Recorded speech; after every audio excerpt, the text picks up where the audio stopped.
Quand on dit qu'on travaille au Mont Blanc, on voit aux infos, dans les journaux que c'est fermé, etc.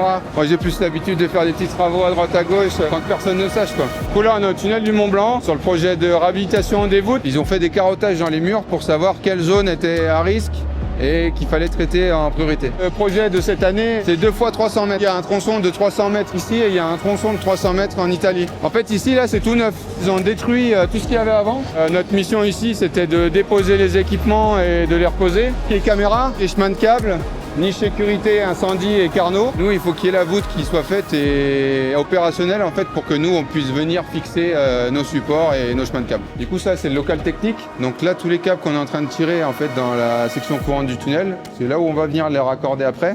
On doit être une vingtaine, tout confondu. Du coup, là, c'est une niche SOS. Du coup, on a refixé la porte. Avant, il n'y avait plus de porte. C'est quand les usagers ont un problème, c'est un poste d'appel d'urgence. Tout ce qui est cheminement, chemin de câble.